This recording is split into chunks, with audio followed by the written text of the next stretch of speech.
about this very topic. It says, is it part of the prohibition of to write any payment note that is dated for a Yom Tov or a Shabbat if the payment note is written before or after Yom Tov, but it is dated for the Yom Tov or Shabbos? So the question is it a problem? Or what is the question? Yeah, if this is whether this is part of the prohibition to write or not. No. That's I mean, if something that's a different issue. I'm going to say write meaning literally write or draw something. That's what is prohibited, or putting puzzle together.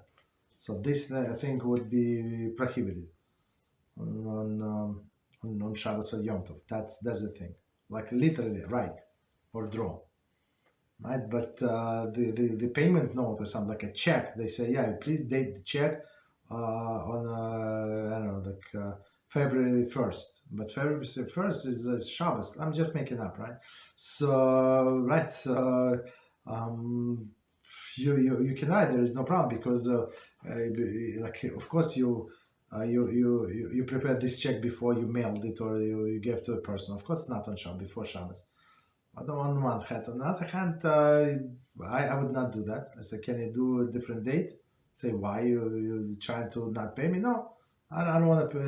It's a holiday for us, and we don't do business. And I prefer not to put this date. Okay. I mean, usually people do understand because it's money sign. Like it looks bad in like in the eyes of other people. Understand? So that's did you? You think he's such a holy or she's such a holy? I'm going to I'm going to show. Wait 1 second, and they go and open the file like, and so yeah, you see, he wrote the check. He was here on the bank on the Shabbos on this Saturday.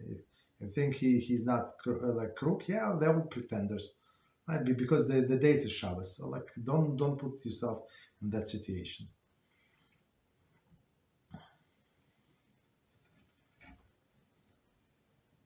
Thank you, Rabbi. You're welcome.